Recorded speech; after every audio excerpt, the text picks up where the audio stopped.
What's up guys, Lifting here. In this video I'll present two experimental build ideas which revolve around the new Witch Ascendancy classes, the Elementalist and the Necromancer. The first build is a Wild Strike Elementalist, in which you will focus purely on scaling the elemental part of the attack. You start by picking up the notable Pendulum of Destruction. This notable will give you 100% increased elemental damage every 10 seconds. And this not only scales your initial hit, but also the fire, lightning and cold effect that occurs as the secondary effect for Wild Strike. To further increase your damage, you should also pick up Mastermind of Discord. Since Wild Strike is considered both a fire, lightning and cold skill, this notable should theoretically grant you a permanent 20% damage penetration to each element as long as you are attacking, which, needless to say, is a very significant boost to your damage output. Lastly, you either have the option of picking up Paragon of Calamity, which works so that every time you take elemental damage, it is going to grant you 40% increased damage of that element and 8% reduced damage taken from that element.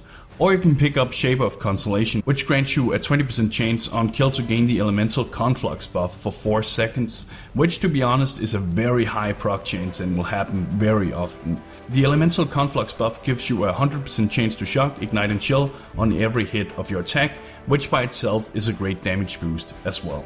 The second build idea is a low life multiple aura block dominating blow axe Necromancer. This build is not only highly experimental, it is also very expensive, or at least fairly expensive, as it requires both the Soul Taker and the Chevron's wrappings to play optimally. First of all, you will want to grab Mistress of Sacrifice, which grants you a 20% increased skill effect duration and makes it so that your offering skills such as Flesh Offering and Bone Offering also affects you. Not only will your spawned minions benefit from the increased skill effect duration and the offering skills of course, but your character will also greatly benefit from the increased attack, cast and movement speed from Flesh Offering and the very high amount of block chains gained from Bone Offering, since you are melee and in the midst of a combat. Secondly, you will want to pick up Spirit Eater. Since you'll be casting Bone and Flesh Offering very frequently with this build, the 30% increased damage is a welcome addition. Pretty straightforward. Now the third choice is going to be Commander of Darkness, and this notable grants 4% increased damage and 2% increased cast and attack speed to you and your allies. This includes your minions as well.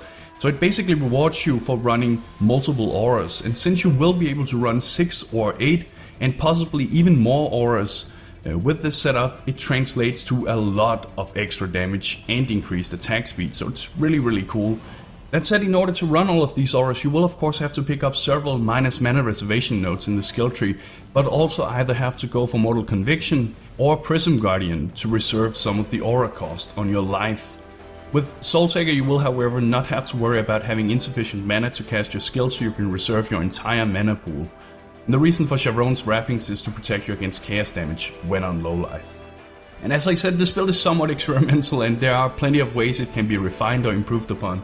But I do believe you can set up something very powerful. It doesn't even have to be Dominating Blow, but any summoner or any build that greatly benefits from running multiple auras can greatly benefit for this. Obviously the self-inflicted buffs from Bone and Flesh Offering, the 30% increased damage when using an offering, and the passive damage cast and attack speed buffs are just awesome altogether. But anyway, that's some Witch Ascendancy class build ideas for you guys to think about. When the third subclass for the Witch is revealed, we will take a look at that one as well.